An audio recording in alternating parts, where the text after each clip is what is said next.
Hey guys, welcome to Seller Sessions Daily on a Sunday, and it's Easter Sunday for a lot of people from around the world. Oh, that's got some feedback there.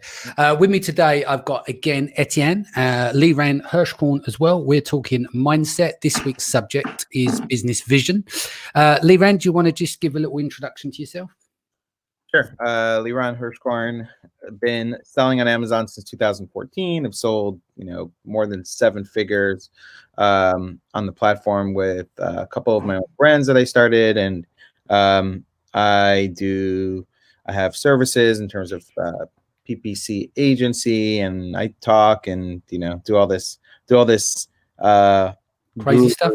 Do all this guru stuff in the Amazon space. But really, I just love connecting with people and sharing what's working and coming on podcasts just like yours, Danny. Cool. Etienne. Hello, guys. Hello, Liran. Thanks, Danny, for the second invitation. I'm Etienne. I'm a French guy based in Switzerland now. I'm an Amazon seller, a consultant for pure players, as well as a big legacy brand wanting to escape from the vendor model and get the full potential on the marketplace. Cool. Right. So, business vision. What does it mean to you guys? Because I know it's kind of a broad term. I think if we go around the room, we're going to explain what our version of business vision is, and then we can start to unpack that. Obviously, be happy to take questions from the feed as well. So, starting with Liran, what does business vision mean to you? Yep. So I'll bring in 2 concepts that I have in my mind when it comes to business vision. So the first one is a quote from Dwight D. Eisenhower, who said, "In preparing for battle, I've always found that plans are useless, but planning is indispensable." Okay, so that's number one. And the second concept is that I think the vision of your business, for me, the vision, and I heard this concept, so I didn't make this up, but the vision for my business is like this movie. And I want to know in advance, what is the beginning, middle, and end of the movie? What does the movie look like? How does the movie end? Yeah. But some of the things along the way, the plot may change, but the movie and the vision for the movie is the same. Meaning, if I have a goal of a business, and my business goal is to build a brand that sells $1 million a year on Amazon with a profit of $150,000 a year, that's my vision. And then I kind of work backwards from there. But the plot will change. The products I may launch, to start, may not be the products I may finish with. I may bring in 10 products, and 4 will be the big winners that stay on, and the rest will be maybe mediocre. So the plot along the way, I think, changes, but you still need to have a vision of what does your movie look like. And I think that's in business and in life. Yep, makes sense. Etienne, what's your take? What is a business vision mean to you? For me, business vision is at the start of everything, and especially when you already have an established business on e-commerce. Having a clear vision of where you want to go prevents you from getting busy with and getting stuck in the executions, because in this market we talk a lot about tactics, hacks, and executions stuff, but we can really get lost and busy doing stuff that maybe will not move the needle as much as other stuff that will bring us closer to our long-term vision. So building one very clearly makes the job easier to pick the topics to tackle first. That makes sense. My version of business vision is I see absolute clarity of what it looks like. It's so tangible and crystallized in my head that I know what the end play is before I've even started. I was given an example of Etienne. Let's just take, rather than talk about products, because you've talked about products, let's talk Seller Sessions Live. Right back then, I could see Liran on stage. I could see me presenting to Liran. I could see the crowd. I could see their faces. I could see their expressions. I could see the cameraman. I could see the team working to the side. I can still see the venue now. And I could see every element visualized in my head that was very clear and crystal of what I wanted it to look like and what it felt like. On the day we executed, it was a long stretch to get there, a very, very long stretch to get there. And to be honest, I didn't know whether it was going to flop or it's going to be full or what it's going to do. but I knew what I see in my head of exactly of how I want to do it. And I do that with every business that I'm involved with, whether that's a collaboration, I share half that vision. Does that make sense? If I work half the business, like with Ellis on Databrill. But it's the same with like Cellepole. Like I've got that in my head before I started. I knew exactly what I want, because I can't build a business without knowing and seeing the finish line. Does that make sense? I have to see the end vision. If it's not there, then it's not crystallized and I can't go forward. And then I have to find a way of building those blocks. So I might not know which of the blocks to go in the order, but I know there's blocks to be put there. And my job is to find those blocks, find those people, and find the mechanisms to put those in place. Yeah, I think what you're describing, Danny, is key. All this visualization thing is super, super powerful if you want to grow your business radically, because most of us are able to make some increments or grow. But if you want to double the size of your business or multiply it by 10%, it's going to be scary. And if you think about it, whatever business size you're having right now, if you think about, okay, tomorrow I'm going to make 10 times this, whoa, this is scary. And more than the fear of failure, the fear of success is sometimes stronger. And if you close your eyes and exactly like you described, you try to imagine all the elements of yourself having succeeded, having reached that goal in a few months, in a few years, it gets this end goal that was crazy, scary, whatever. It makes it very reachable, and you've done already half of the job. Yeah.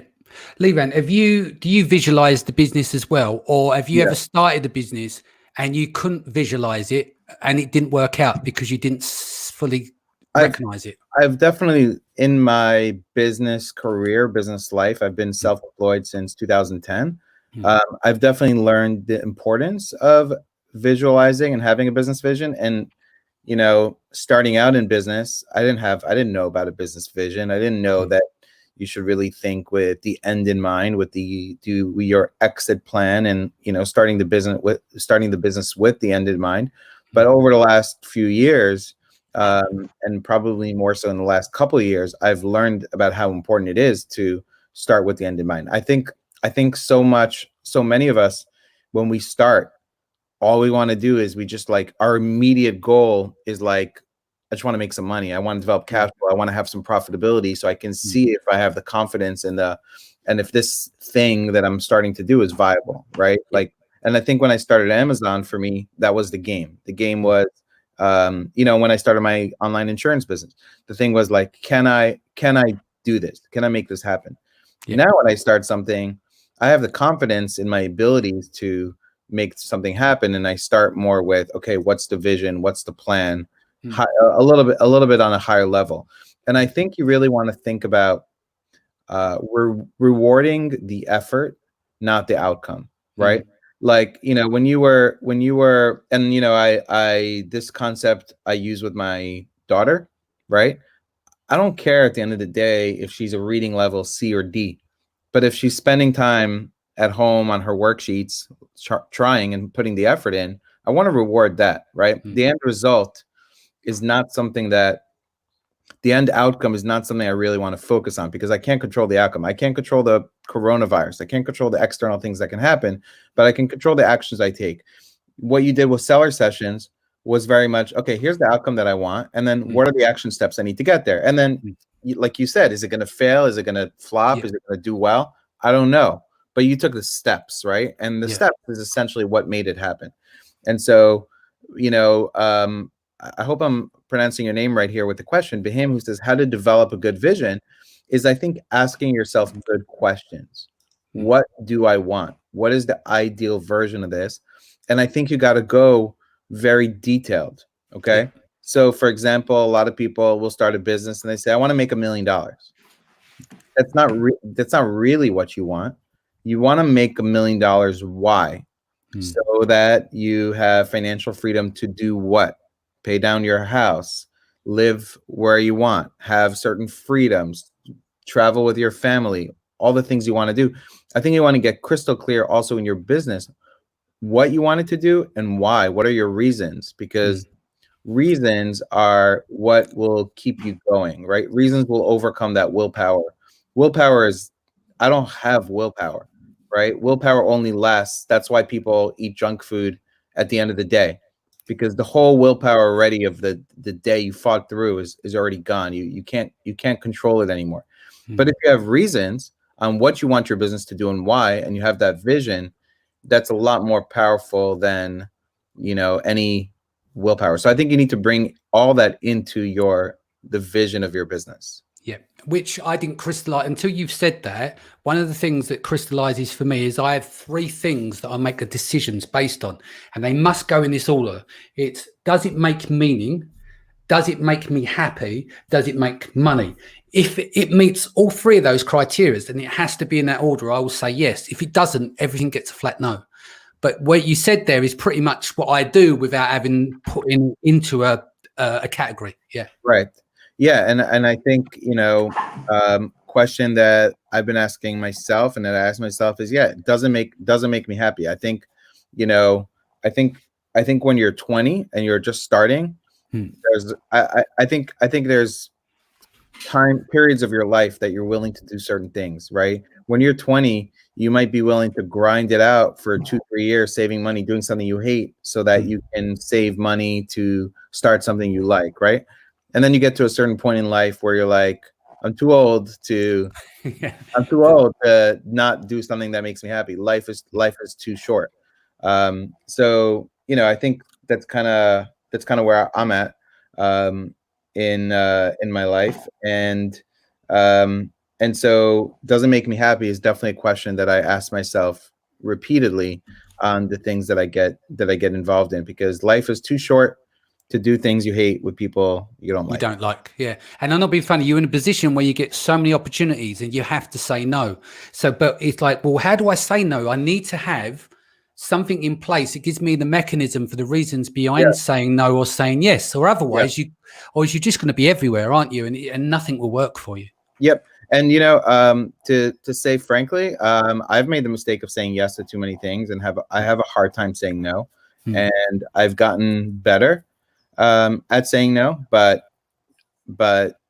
definitely a challenge for me, especially because I see myself like somebody who wants to help people, and I have a hard time saying no.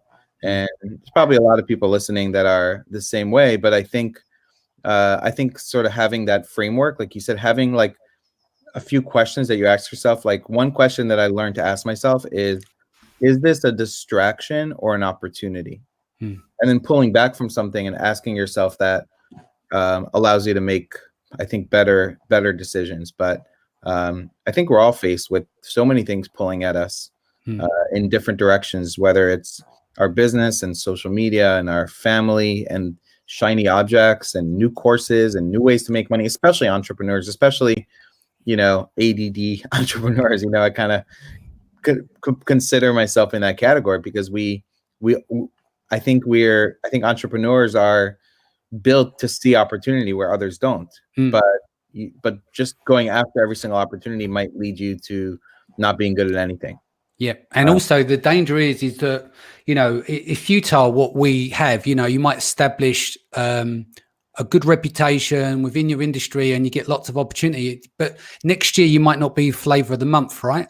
And so it's like, did you miss that opportunity? So you have to always look at that as well. It's like, you can take too many opportunities, too much off the table and spread yourself too thin, or you can shorten your career by taking the short money instead of the long money. So you constantly have to reevaluate everything that you do. Is it short term? Is it long term? Is it going to benefit? Does it affect my current partners? Will it affect my family life? You know, Danny, you're speaking to me in a lot of ways, and I'm sure you're speaking from you in a lot of ways. We're both out there, like, in this space, and probably I'm assuming that, like me, you also get a lot of opportunities that come your way, and you have to figure out, what am I going to say yes to? What am I going to say no to? And maybe next year nobody cares. Nobody wants to hear from me. Like you said, maybe I'm not the flavor of the month next year.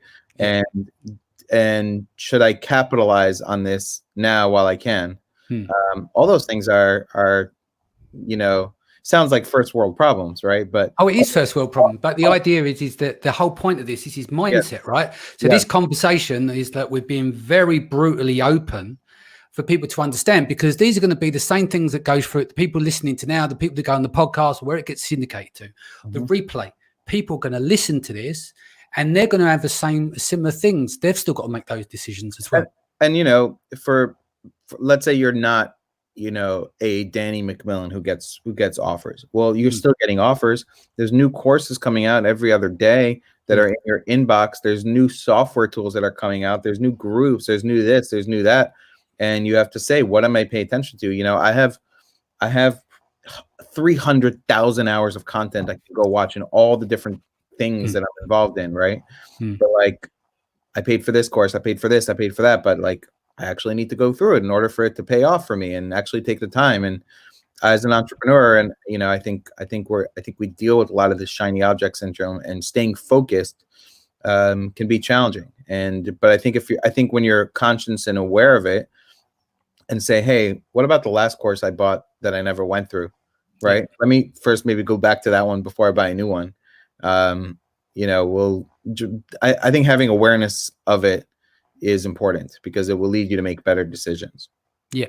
I'd like to bring Etienne in here. So let's talk quickly about confidence. There's a thing I used to use, is that you go on a good run and you go on a barren run, right? So let's just say right now I'm on a hot streak and have done for a couple of years, less, maybe a little bit less, right? But there is a saying I used to have, is that you can't hit a barn door with a banjo, where everything you try goes to shit, basically. You try all different things, and then that affects your confidence. And that's very hard to develop.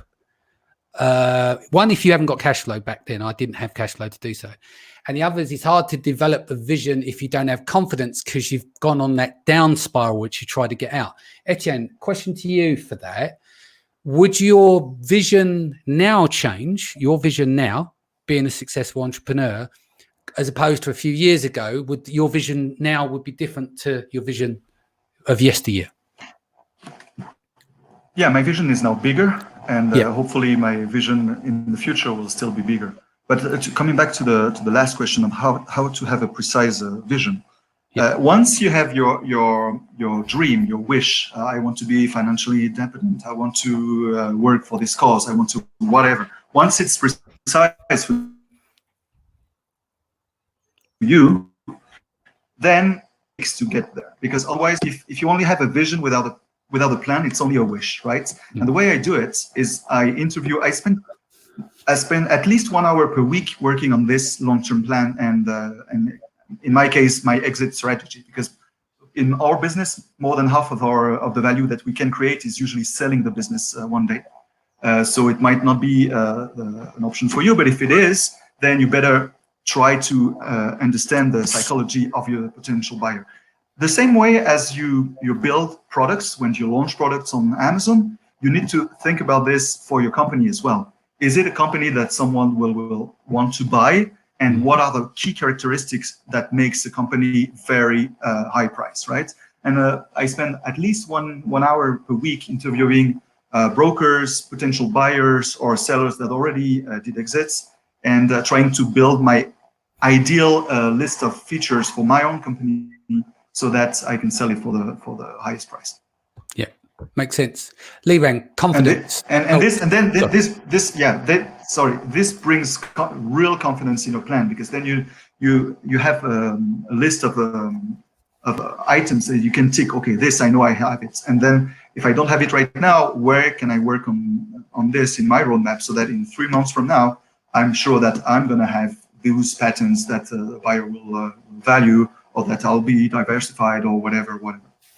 Yeah, makes sense. So, same to you, confidence. Yeah. So couple of concepts as far as confidence. So confidence is really important.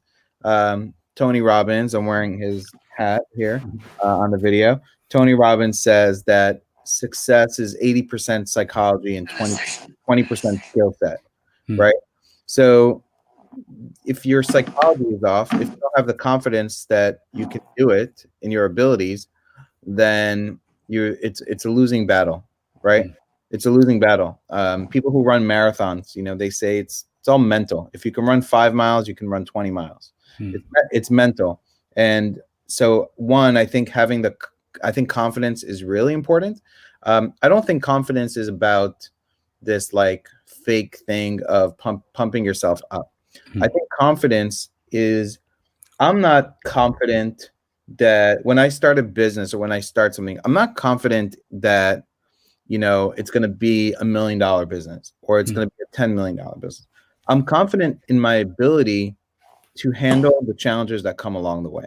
That's what I'm confident. I'm confident in my ability to deal with the external forces, right? If you're somebody that's been working on your mindset, for example, man, you should consider yourself lucky right now because you've been training for this crisis for a long time. You've been training for this, right? For a long time. You've been in the boxing ring mentally training every single day for this crisis. And if you haven't trained mentally, we'll start, because do you think this is going to be the only crisis in the next decade? Probably not. We've had many other crises before. This one is just different. So I think confidence, you know, confidence, in order to get confidence, you need to develop some things. So you need competence to develop confidence. So if you are working on your mindset, if you are working on your business, if you are constantly learning, reading, spending time with other people who push you up, then you develop competence, and competence builds confidence. And so my confidence is my ability to handle shit. Yeah.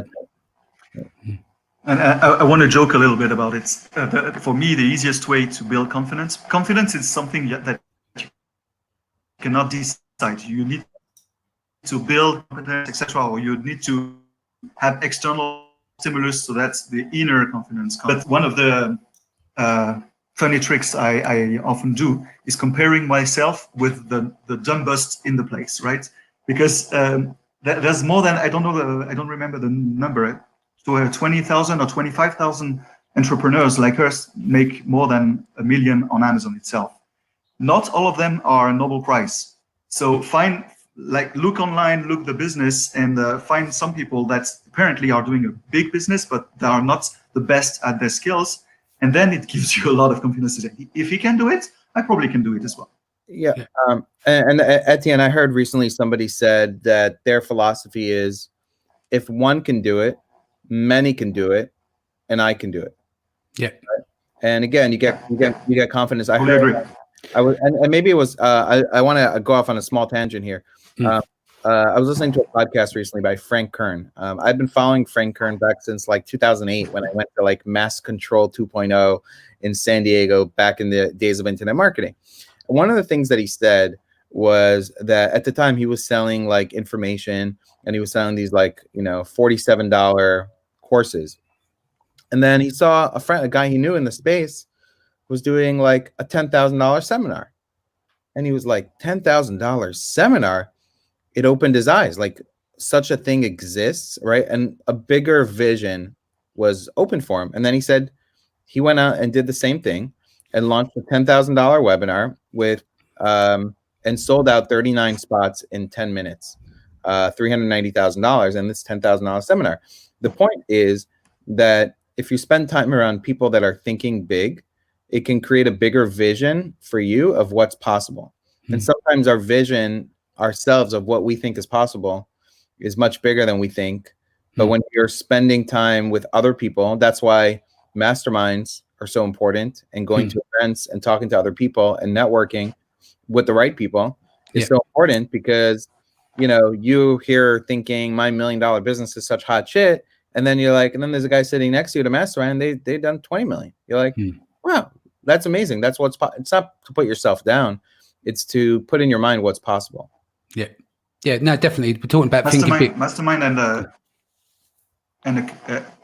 accountability partner as well. This is the easiest way to stick to your plan and work like a horse on your roadmap to go fast on your dreams, is to have someone that challenges you every week. I think we may have mentioned it last week, and that understands your business and really pushes you on the key elements that will drive your business. And one thing I want to jump in and add, hard to get a word in here, right, Dan? One thing I want to jump in and add is this concept I heard. I follow Brendan Bouchard. I'm in his coaching program. And one of the things that he has been saying a lot over the last 6 months, and especially now, is to adopt the role model mindset. Okay, so we're talking about Mindset Sunday and the role model mindset. And if you follow my stories on social media, I post a lot almost every day. When I exercise, I post my exercise, that I do it, right? But because I'm taking the role model mindset, I'm holding myself accountable to a higher standard, okay, of being a role model to other people. What does that do? It doesn't put me in a position of being better than anyone. It holds me accountable in a public setting that keeps me accountable at a higher standard where I can't hide. And that pushes me to perform at a higher level. Yeah. And so anybody can do that. Anybody can hold themselves higher, and you can have a greater business vision. You can, when you take something from your head and you put it down in writing, it becomes physical, it becomes more powerful. When you put it out to the world, to an accountability partner or on your social media, it's even more powerful. And I would challenge you, put out your goals. It is scary, because what if you fail, right? That's the biggest reason why people don't go and put out like, hey, I want to sell $10 million of products on Amazon, because what if I fail and I don't make it? But doing that will give you a much better opportunity to actually make it. Yeah. Are you guys tough on yourself as well? I'm going to give you an example. I want to go back to the thinking big thing. A couple of years ago, like, my health's got a lot better, but I used to get up every day, I had brain fog, and be able to operate about 3 hours a day. I've got another friend in the space who's super successful. He's like, back then, I think he was doing about 45 million a year, and he's up to about 60, 70 million. And we're good friends and have been for years, but both of us got autoimmune disease. We were sitting down, we're chatting thing, and I said to him, look, how do I get anywhere near your level? And then we're chatting about things, and it dawned on me. And I said to him, look, I've got brain fog. And then he said, yeah, but I've got autoimmune disease. And I said, you know what the problem is? He went, what? I said, I'm making fucking excuses. And from that day on, I stopped making excuses. I sorted my health out, and I'm on the road. I'm not caught him up to where he is at the moment, but do you see what I mean? Sometimes you have to have self-reflect and go, yeah, I can use the brain fog as an example, but this guy is flying and has autoimmune disease, but he still managed to get there. So what do I have left? Excuses. Yeah. I would say that, yes, I can be hard on myself. And I think there's an element of that being a good thing, because you don't let yourself off the hook. Yeah. I think you need to also be kind to yourself, especially during tough times like this. A rule that I make with myself is that if I allow myself to veg out for a day, or take off, or not exercise, or whatever, it's okay. I just don't want to do it 2 days in a row, right? Yeah. I don't want to go down a bad path, right? If you're gonna drink one night or eat really bad food or whatever, okay, allow yourself, but don't do it 2 days in a row, because then you're going to turn it into a bad habit. So I think holding yourself accountable. One concept, that I think another good question to ask yourself is, a lot of us don't think about our mortality, but one day we're not going to be here. And you don't know when that is. It could be tomorrow. It could be in 100 years. But in 100 years, all of us probably won't be here, right? All of us listening to this won't be here in 100 years. So one, I think that gives you perspective. But I think a question to ask yourself is, how do I want to live my life? What if I only have 6 months left, right? What if it's over for me, like in October or November? How do I want to look? How do I want people, and how would I want to look back at how I lived every single day? Did I give it my all? Did I, spend time with my family? Did I work on my business and give it everything I had? Did I, was I mentally sharp? Was I kind to people? Did I reach out to my friends? Like how do you want to look back at your life? And I think asking yourself those questions, when there are days that I don't want to exercise, or I don't want to go clean up my emails or whatever, I use questions like that to give me some perspective and to push me to do the things I don't want to do, and do it anyway, because I know it makes me mentally tougher to deal with the challenges that come in business. Can I say some hellos to the audience and stuff? Yes. And then we'll get to Etienne. Hello, Jason, Chris, Yelchin, Mark's here, Torsten, Tiffany, welcome back. Salem's here, Dan, Dustin. We've got Peter here. There's John. Andrew Kramer's got some questions I'll get to. Biham's here again. Yasin, how you doing? Richard Goldstein, I'll see you on Tuesday, my friend. Wency's here as well. So Tiffany says life is about how you handle things, as we're going back to earlier on. I think the famous quote is life is 90% how you react and 10% what happens. And then Andrew's asked, what's the best way to learn to say no? Is that a matter of EXP, whichever that means, or is Experience? Experience, sorry. Look at me, eh? With no experience. Or is there a book? Is there a book called The One Thing? There's a few up there, isn't there? There's a book called The One Thing. Yeah. I think the best way to say no is just saying, when I say no, it's basically like, hey, I'm really focused on this. Appreciate the opportunity, but I'm really trying to focus, on some other things right now. And I think anybody can understand. Anybody can understand that, and actually, people will respect you a lot for your ability to say no and not jumping on every opportunity that comes your way. Yeah. But it's a balance because sometimes you don't know. Maybe you said no. Maybe you said no to the wrong thing. Maybe you should have said yes. Right? Like you can second guess. Time will tell. Only time will tell you that answer. Etienne?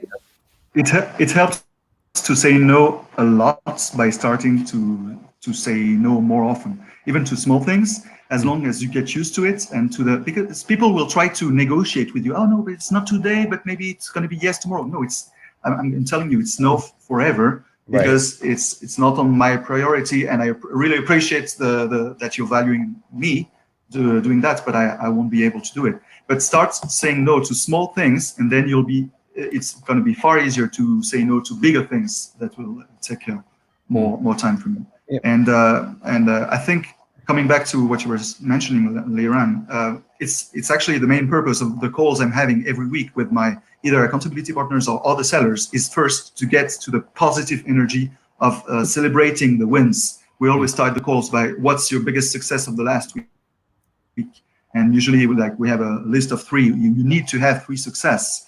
Sometimes it's super easy to find 3 points to mention. Sometimes it's quite hard, but it gives you a real positive energy and abundance mindset to start the call. And then afterwards, all of what we're talking about is about finding solutions to the challenges that we're having, never finding excuses. And as long as we see the other one mentioning excuses, it's, oh, watch out, you're trying to bullshitting me, or just let's focus on how can we solve the problem. Cool. Let me. I want to add one thing on a quote. I just pulled it up because I knew I'd heard of it before. If you want to learn how to say no, Warren Buffett, obviously one of the most successful people in the world, right? One of the wealthiest people in the world, says that the difference between successful people and really successful people is that really successful people say no to almost everything. So think about that when you want to say no to something, or you feel like your gut says I should say no. Think about that. And I mean, it's a challenge for me. I get messages all the time from people on LinkedIn or whatever, like, hey, I want to connect with you. Like, can we get on a 15-minute call to see how we can help each other? Blah, blah, blah. But like, if that's all I do all day, I'm never going to get anything done. Yeah. What was the, I'm trying to remember now, the Navel, he doesn't do coffees, does he? Oh, yes. Yeah.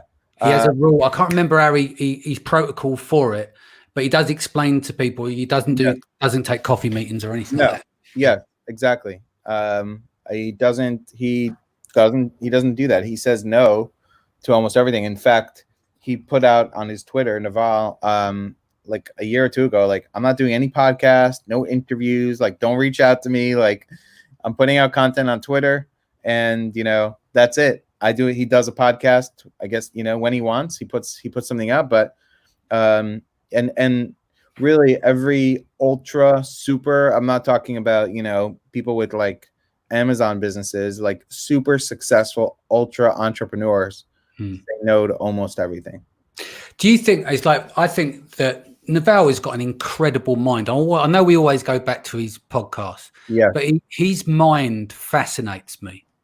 But he's had to develop and grow that mindset because it's so powerful. Everything that he says in that 3 hours, I still every week skip through that podcast. Yeah, I know it religiously, but I still go for it because he still impresses me. What's in that mind? Yes, and you know he has another podcast called Spearhead, which is a podcast on investments. Yeah, I've just started listening to that. Yeah, and he sends out an email weekly, I think, with like the text of it, and it's like 2 or 3 minute episodes. It's really quick, but man, his insight is brilliant. Really, really, really brilliant. Really smart. He calls himself, for those that don't know, you should listen to Naval. There's a podcast. He created this tweet storm called "How to Get Rich Without Being Lucky" of all these principles, and then took all that and put it into like a 3-hour podcast episode. They were each individual ones, but he started Angel, I think Angel List. Yep. And he calls himself the Angel Philosopher. So he's like this VC sort of investment angel investor guru, but also like a philosopher. So really, amazing mind. And his brother, Kamal, has a great book out called How to Love Yourself Like Your Life Depends on It. Kamal Ravinkrat, and he talks about his suicide attempt and how he turned his life around after his business failed. Very, very good book. Excellent. Other books. Well, a couple of things I want to move because we're getting like halfway through now. I want to go. We've kind of gone around and discussed stuff. I want to put some actionable points in here. So if there are people that are sitting on the call, on the replay, or hear back later at some time, is like, let's just say, and I mean this in a complete respectful way, let's just say they don't have a vision for their business. They've started it and it's there, and they make money out of it, but they haven't applied vision. Let's look at a way of saying you've got an Amazon business and it's a little bit dull, boring, you don't know what to do. What can we say to people listening now? How to imply that vision to it to take it up to the next level, because they may not know about vision until they've discussed or listened to this call. Does that make sense? Yes. So, Etienne, you're modelize. Go. Watch people that are bigger than you, more experienced than you, and modelize what they do, and it's gonna fill your vision, make it very clear how you want to build your own story, and then break it down into smaller pieces. But if most things you want to achieve, some other people already did it, so it's quite the easiest way to watch them and then try to replicate what they did. So my advice to you, a little bit simpler. My advice to you would be take out a pen and paper and ask yourself, what do I want? What do I want? What do I want out of this business? And then ask yourself another question. Today is April 12th, I think. April 12th. Ask yourself, April 12th, 2021. What do I want this business to do? It's a year from now. Work backwards. What is my vision? My sales are now 500,000 with, a $75,000 profit, let's say. What do I want? What do I want from this business? Do I want to sell this business in a year from now? What do I want in terms of sales and profit? How many new products do I want to launch? Like, ask yourself, what do you want this business to do? And, business is just a vehicle, right? Business is a vehicle to give you the things you want in life. You didn't start a business just to have the business. You started the business to give you stuff that you want in your life, right? Or that you want to give to customers, or right, maybe your business is a passion product that you invented and developed and you want to get it out to the world. But I think the simplest thing for a business vision is take a pen and paper, ask yourself, what do I want out of this business? And then ask yourself, in my ideal scenario, April 12th, 2021, what does my current business look like? And be very detailed. The more detailed and specific you are, the clearer it is. You're essentially, you're directing in terms of like the theory of why this works, is that you're directing your subconscious mind what to do. And just by writing it down and sitting in a room and meditating on it, it's not going to happen. No. But when you do this, and when you write something down, when you make it physical, and when you put it out in the world, and when you create a vision, what it does is you are programming your subconscious mind to take the action steps towards getting closer to that goal. And that is every theory and philosophy about setting goals in the first place, right? Why do any of us set any types of goals? Not just for our business, but Why do we have goals for our weight? Why do we have goals for the amount of money we want to make? Why do we have goals for anything, for our kids, for whatever? It's because you have a target of something to go after. And by having that target, you are more likely to take the action steps towards getting to that target. And when you look at that target every single day, if you write down your goals, and this goes back to principles of Think and Grow Rich. Okay, great book to go read right now. When you write down your goals and you look at them on a daily basis, even every few days, it becomes really powerful in your mind of what you're trying to do. And it helps you weed out the noise. It makes it easier to say no. Whoa. Like, no, my vision is like this for my business. If I go over here, I'm getting taken off the path of what my vision is. It's much easier actually when you have a GPS of where you're trying to go, not to veer off the road. And then it becomes easier to say no to the things you should say no to. Makes sense. I would just add, share this with everyone you know. Once you have your goal, your number, I want to make this amount of turnover, this amount of profit. Find one number and share it with everyone, your family, your friends, everyone you discuss with, and it's going to make you very committed to it.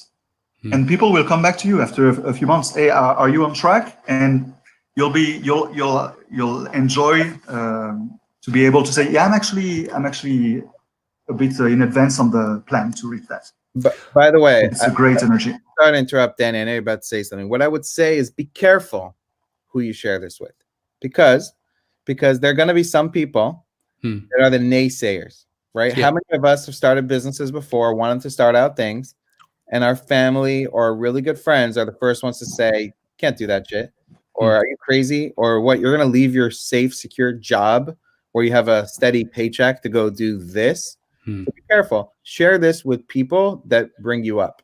Yeah. Share with people that bring you up, not people that are going to take you, that are going to try to crush your hopes and dreams. And look at on Facebook or even LinkedIn, right? When someone gets a new job, it's like, well, hey, it's crazy. Yes. When you start a new business, it's like tumbleweeds. Yes. Have you noticed that? Yes. Unbelievable.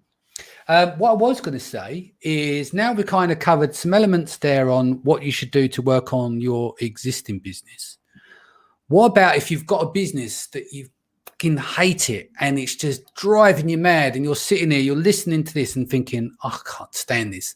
How do they make the shift from doing something meaningful? Because if they're doing something meaningful, that's where all of your energy comes from. That's what gets you up in the morning. That's what gets you excited. That's where you add on to the vision. Does that make sense? Yes. How do we transfer what they're doing now over 6 to 8 months or wherever it is?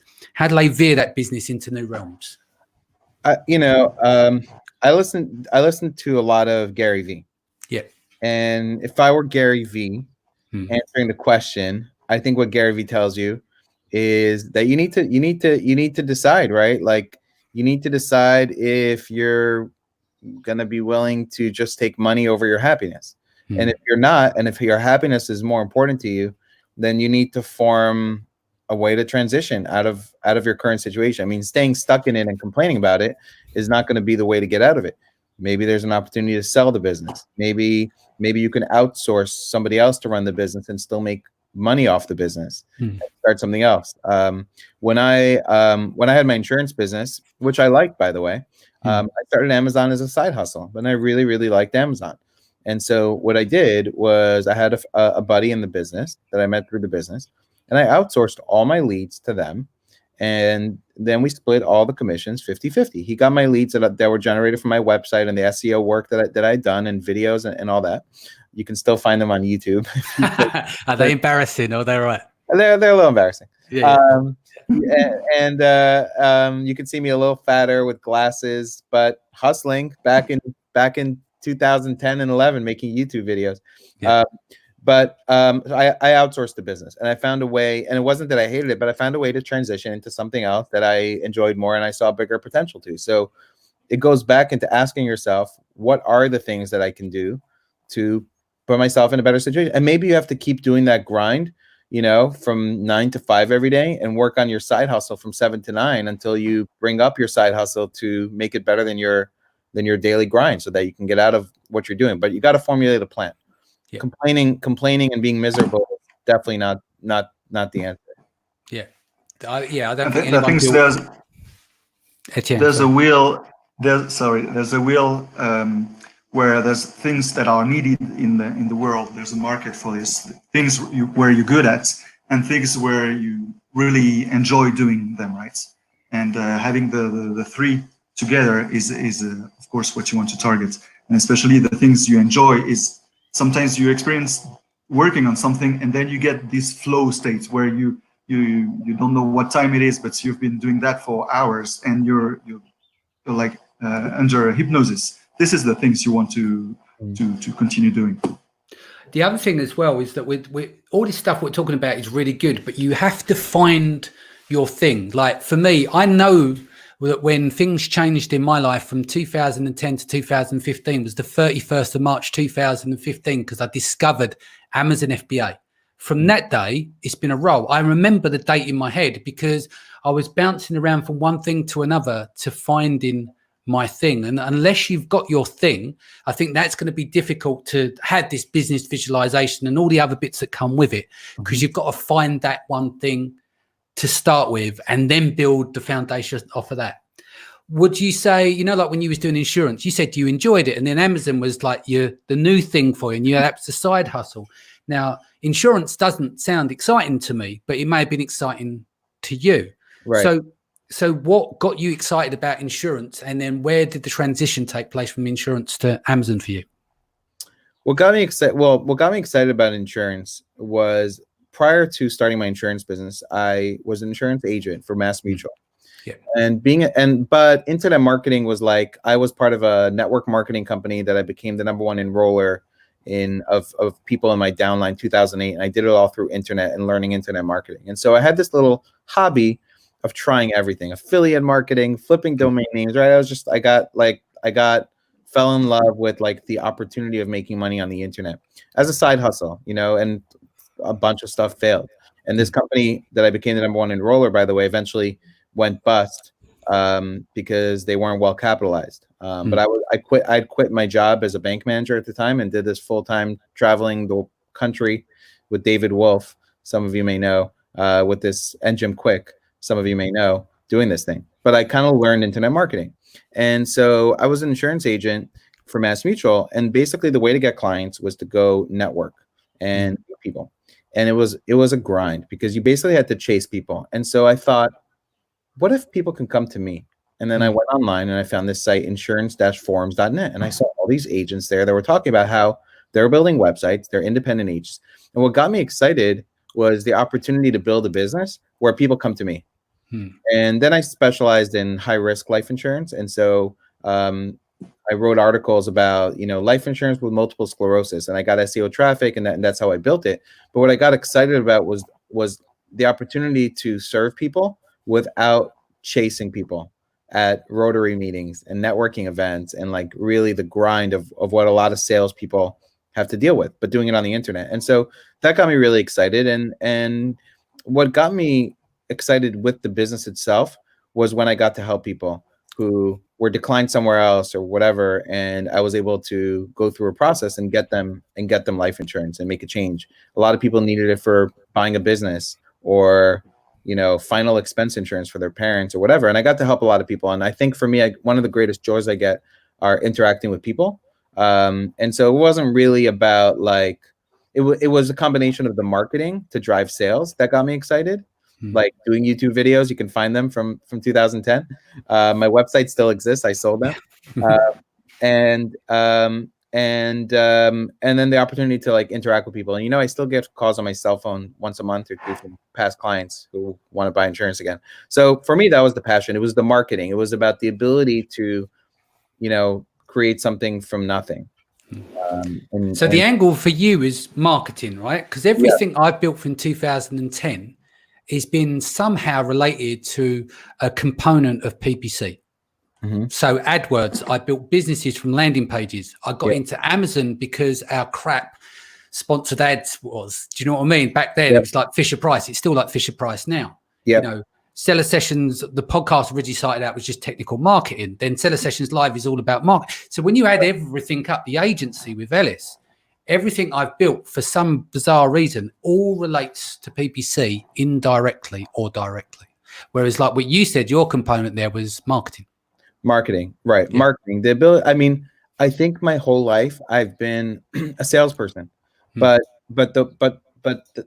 I've never been like a hard salesperson, right? I've always been a consultative salesperson. I started my career as a financial advisor, which is essentially selling people investments, right? And selling people on the idea of a particular investment for the best place for their money.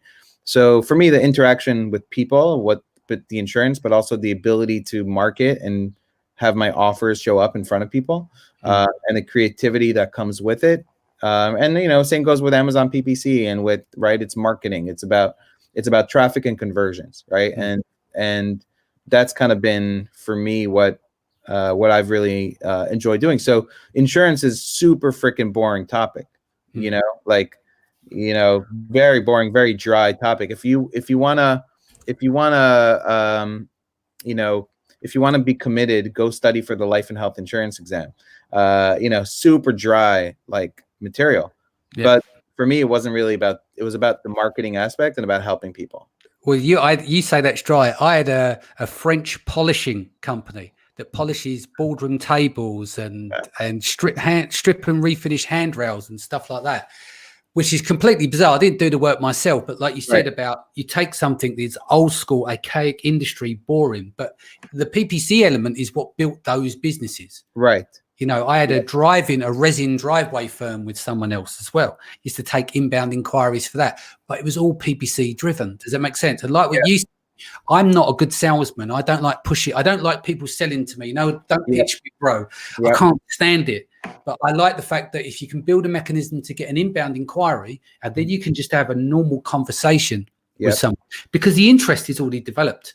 But I take my hats off. Anyone who can pick a phone up and cold call, you've got my respect. But I can't do it.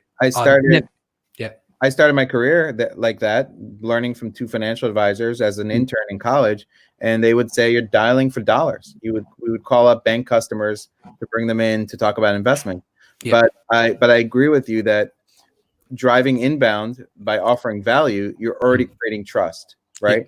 So if I had an article about life insurance with multiple sclerosis and what the process was like and what, you know, kind of ratings you might get and what your pricing would look like and blah, blah, blah, and who's, you know, what's possible, then that content was already out of value. Or if I created a YouTube video to talk about something, I already created a relationship with that person who then contacted me, who already felt like they kind of knew me in a way, right? Exactly. You know, that's what we're trying to do with Amazon. We're trying to create listings and copy and images and social proof with reviews to give the customer the experience that they trust this product, right?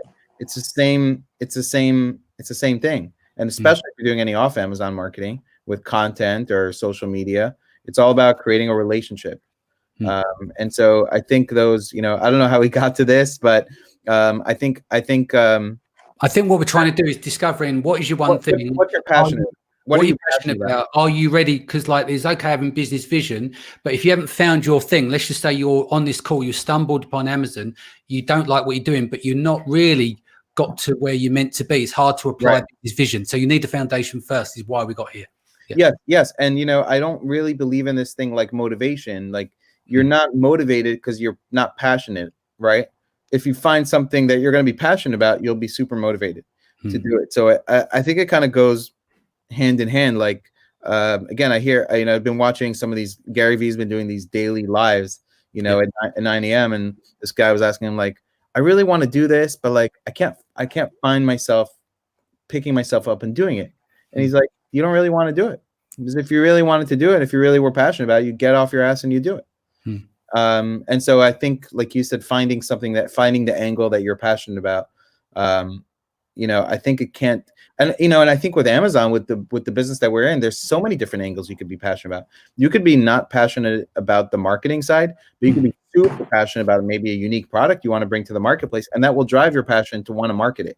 If you have a unique thing that can help tons of people, and you're passionate about that, well, that can drive everything else for you to It's the same on my Amazon business. I hate logistics. Either someone else does it, or the other part of it is I've moved everything to the UK to do it there because I can't stand logistics. I just can't stand it. I can't even put it into words. And I'm the same way. Like I'm not operations, you know. I don't like logistics either. I like for me the fun is in the marketing. The making, the creating. The creating, the marketing, the differentiation of products, the unique angles, the copy and psychology of the buyer. of turning words into something that sells people on a concept or idea. For me, that's exciting because I don't know, that's just the fun part of creating something. It's not exciting for me to look at spreadsheets. No. Etienne, let's bring you in. We've been after 10 years of doing marketing in big corporations in the beauty sector, I was actually working for an insurance startup comparing insurance policy on mobile. And I think what made me join was the mission of this company to help the insurance clients and not the insurance brokers, because in this business mostly all the services, all the industry is helping the sellers, not helping the end clients. And so that's actually the mission of the brand that made me join. As before that, when I was working in the cosmetic sector, especially for male brands, I was with the mission of helping men discover their own identity. So I think what is the biggest driver for me is to embrace the mission of what I'm doing. And the mission is about solving a problem big enough so that people really are dying without your products or without your solution. Excellent. I think we're getting up to the hour mark. What should we wrap on here? Give us some I lost you guys. Yeah, he's back there. Frozen. We lost you for a moment, and I think you're coming back. Do you want to give us some takeaways? We'll start with Etienne's videos. Sorry, guys. Yeah. Liran, would you want to give us 3 takeaways from you? Yeah. So my takeaway is you want to have a business vision. 1. If you don't have one, that's okay. Take out a pen and paper. Write down where you want to be in your business 1 year from now in all areas. I would say do this for your life, because to me, business and life are very much entwined, especially for us small business people, right? People who have businesses under 50 million, under 10 million, whatever it is. Your business is supposed to fuel your life. So like, what do you want out of your life, and how do you intertwine your business? If you want to, there are people that want to, be the digital nomad, right?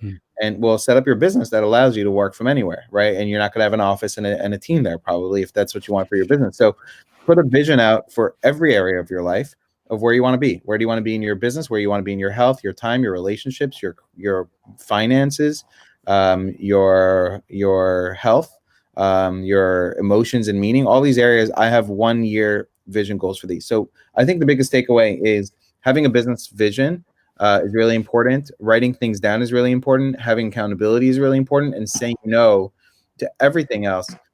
This is, I'll show you this. This is something I'm filling out this month. It's a tracking sheet, okay? Where every day, for the month of April, I'm putting one thing I'm doing for my wellness, my business, and then my other bucket is family and friends. One thing I'm doing. So I'm holding myself accountable, because I don't want to go any day without filling out the boxes. And sometimes it's that easy to get you to take action on something. So I think and setting up your environment to be able to do these kind of things. I took in January, at the end of December, I took my Peloton bike from my basement, which I hadn't used in 2 years, and brought it up to my bedroom. Now I'm using it 5 times a week at least. Why? I changed my environment. So think about how to change your environment, how to hold yourself accountable, how to write things down and have a business vision, and how to say no to everything else that gets in the way of those things. And you might have another bucket, wellness, business, family, and friends, and maybe another bucket that's like everything else. Maybe other stuff that's important to you, charity, whatever it is, right? So takeaways. Excellent. There's a lot there. Etienne, what's your takeaways? So I think the biggest question is maybe not what do you do, but who do you serve? Yeah. 3 takeaways: have a brand mission.